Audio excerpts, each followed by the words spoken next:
Control ఉంటుంది, ఎక్కడెక్కడ traffic సిగ్నల్స్ని మనం పెట్టాలి, సో వాటిని ఎలా కంట్రోల్ చేయాలి, సో ఇలాంటి థింగ్స్ అన్నీ కూడా ఏ రోడ్స్ని ఏ వేలో వేస్తే మనకి షార్టేజ్ డిస్టెన్స్లో మనకి ఈజీగా ఇంచుకో ఊరికి వెళ్ళచ్చు. సో ఇవన్నీ ట్రాన్స్పోర్టేషన్ ఇంజనీరింగ్లోనే వస్తాయి. Not only roads construction but also traffic control, నేను చెప్పాను కదా సిగ్నల్స్ని పెట్టడం కానీ, యాక్సిడెంట్ ప్రొహిబిటెడ్ జోన్స్ని ఐడెంటిఫై చేయడం కానీ, ఇవన్నీ ఎందులో వస్తాయి, మొత్తం ట్రాన్స్పోర్టేషన్ ఇంజనీరింగ్లోనే వస్తుందన్నమాట. సో స్టార్టింగ్లో importance of transportation engineering, nations economic development.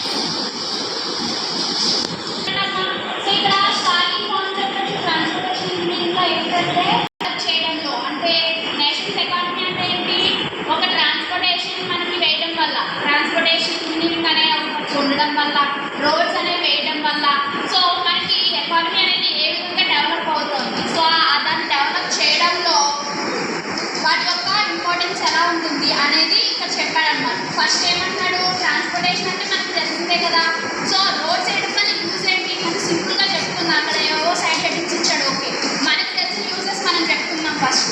So first మనకు తెలిసిన బిగ్గెస్ట్ యూజ్ ఏంటి, రోడ్స్ అనేవి ఉండడం వల్ల ఏం జరుగుతుంది, నేను ప్రీవియస్గా కూడా ఒక పాయింట్ మెన్షన్ చేశాను.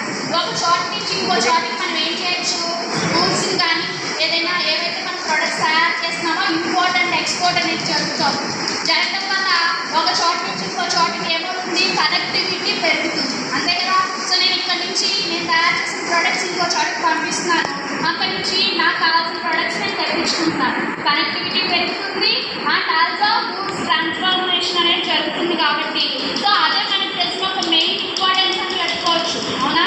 సో మనకి బాగా